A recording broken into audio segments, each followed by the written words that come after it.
Hey everyone, welcome to today's video. So one of the really cool things about playing a game like The Division is, it's such a very long string.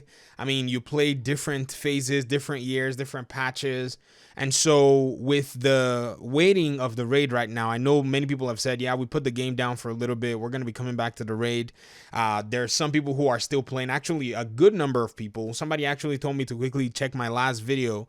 I said in that video, most people have put the game down. What I meant to say was many people have put the game down, because if you go into the game, you will be very surprised as to how fast matchmaking still is. And this is from my experience anyways on PC. I'm not playing on consoles at the moment, so I don't really know what that looks like and what times of the day and what regions are active. And so that's basically my experience. Another thing too is if we are getting a year 3, or any more, content down the road, I'm hoping we're getting an underground and a survival mode. I'm hoping we're getting some PvP overhauls, because as much as I'm not a PvP player, I do understand that if the PvP in this game is good, I'm going to see more people show up in the game. And as a PvE player, that's good, because if imagine if like 30% more PvP players came back to the game, that would mean they'll be farming new stuff and going to try it out in the dark zone. So which means by default I have matchmaking counterparts, I have people to play raids with and events, and if they bring a survival and a underground mode, it means more people will be playing that kind of stuff. And if there's nothing down the road, I'm hoping that maybe I'll look forward to some more content for another game that can probably run a span of about 12 months. One thing about making content on YouTube with my schedule is it makes sense for me to make content on a game that I'm always playing, and a game that has that longevity. So not a game that's just going to come out and have just a little bit of hype, and then over down the road, everything about the game is going to disappear. The Division has been one of those games that has run this channel basically since 2016, October, all the way to 2020, and as of the time you're listening to this video, May. So that is a long time for a game to stay as relevant as The Division has, even though the game has gone through its ups and downs. It's one of those things. Now, that brings me to basically my video, which is something that really surprised me this weekend. I was trying not to log into the Division 2. You know how it is. Sometimes you get tired of playing the Division 2 and you want to take a break. So guess what I did? I went to Division 1. I logged in. I did one run of Lexington Event Center, because that's just, something it gets the dust off your, weapons. You kind of, brush up your skills a little bit, because the Division 1 is slightly different from Division 2 when it comes to controls, weapon handling, and a lot. And while I was doing Lexington Event Center, I got an invite from somebody on my friends list for a while from the Division 1. And I was like, man, I'm at the boss. So I took out Larry Barrett. You know how it is. Larry Barrett, I had to hear all that talk. I had to hear Negative Ramos. And I went into, this mission with them. I joined his group, and they were in Amherst Apartment on Legendary. Now, Amherst Apartment is one of those missions that a lot of people enjoy playing from time to time. And one of the really cool things about it too is, their legendary AI that's Division 1 style. And we played and ran this mission, and not thinking about anything, at the end of the mission, I got an exotic and an exotic cache. This is where I kind of went, we are getting exotics here in the Division 1, and we have multiple places to get guaranteed exotics. Why can't this be in the Division 2? I'm not trying to talk about, or complain. I'm just saying this is a system that has been in Division 1 for such a long time, and right now we're in Division 2, and there are a lot of people who have been playing and grinding, and the game is 2 years old, so I don't really see any problem in bringing out guaranteed exotic drops and exotic caches at least weekly. So give it an example here. Maybe we look at something along the lines of invaded missions. Imagine if invaded missions, each week you run an invaded stronghold, you got one exotic cache. Now think about that though. That's not saying every invaded mission gives you an exotic cache. If we did that, well, the game seems like it's just too young enough to be throwing out exotics like that. But if every week you were guaranteed one exotic every Tuesday reset, I think that will be very beneficial for a lot of players, because it means that players can now come back and say, maybe I'll get a shot at an exotic that I'm looking for, or perhaps I'll be able to farm exotic caches. If I have 4 characters, I can use those 4 I say exotic caches, sorry, exotic parts. If I have 4 characters, I can use those 4 characters to gather exotics, use them to reconfigure another existing exotic of mine, and this is something that I feel the community is going to rally around. So the developers, I don't know why they're sleeping on their own ideas that have been implemented successfully. And we were dropping exotics. You should have seen the whole place. I mean, it was all lit up with, exotic colors.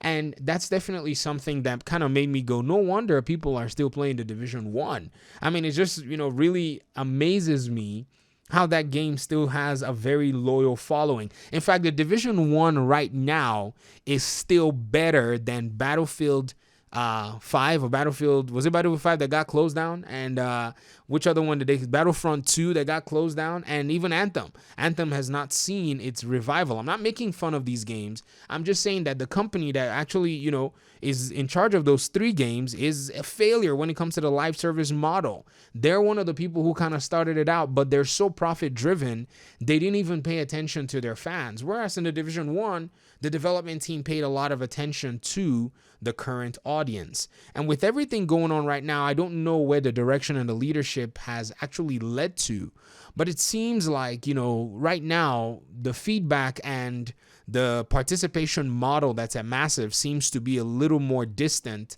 than for the Division 2 than it was for the Division 1. I remember Division 1, they felt like a really close community, and I can understand, the rub that maybe has developed over the years with how very harsh this community can be, and we have to call it what it is. Now, that's not everybody. There are people within this community that can be really, really brutal. I mean, it's just what we have.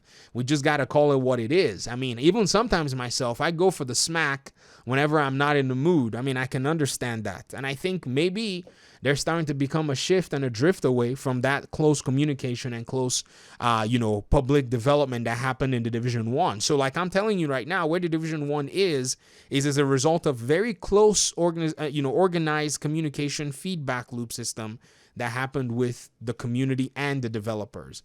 And right now what we're seeing is, according to a lot of people, it seems like the development team is moving on to another game.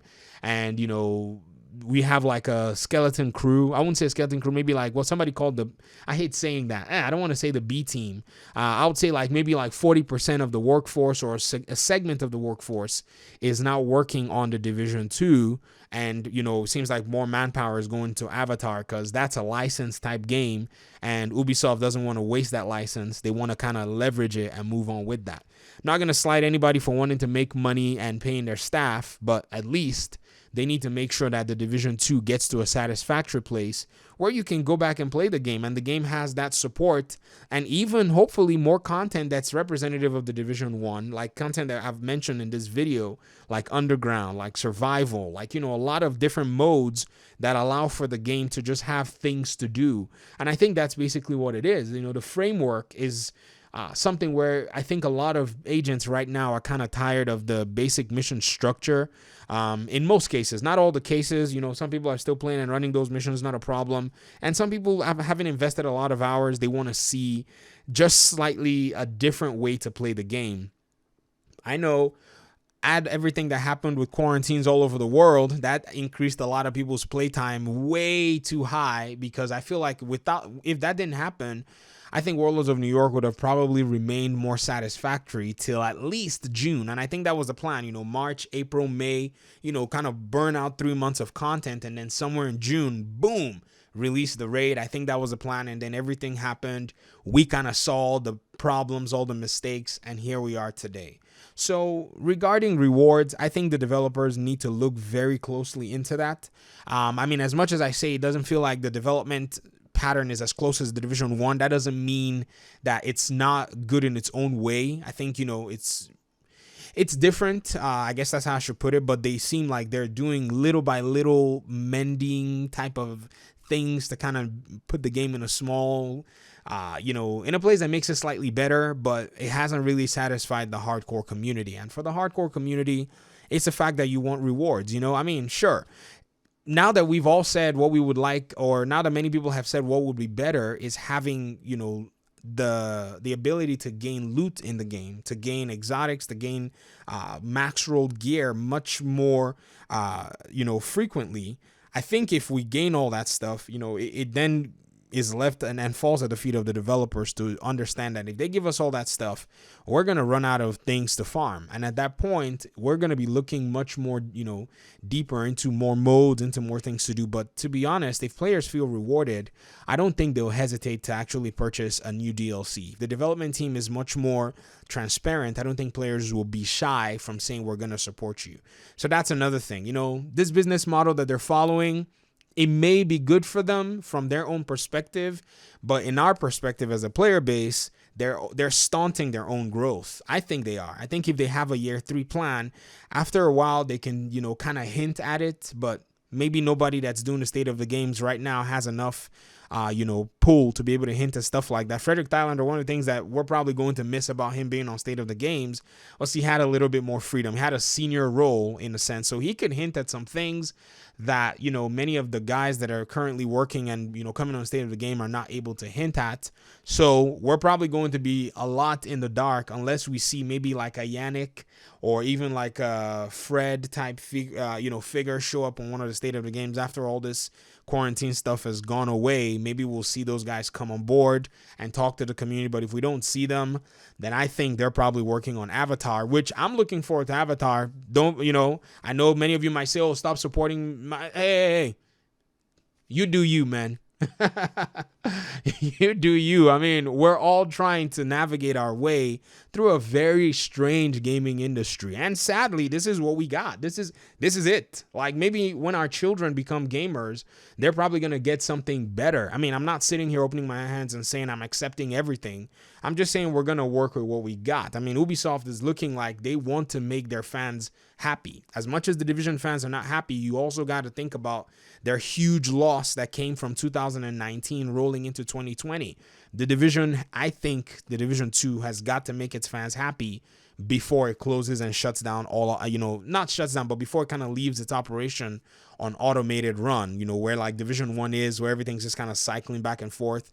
What we're going to see at the end of life of Division 2 is these global events and these kinds of seasons are probably going to just kind of, in a much less impactful way, continue to roll over and over. And then maybe a good number of the community, maybe a small number of the community will transition into another game, maybe a Tom Clancy game. I don't want a Division 3 but I'll talk about that in a different video. So anyways, let me hear your thoughts on all that I've actually spoken about. This is one of those rant videos that I wanted to put out because I felt it was necessary just to kind of let you guys know the direction that I feel like I'll be going and what I'm looking forward to. So I appreciate your time and audience. Hit the subscribe button if you're new to the channel. We're going to be talking about the Division until perhaps they close those doors. Who knows? And I guess I'll see y'all in the next one. Peace.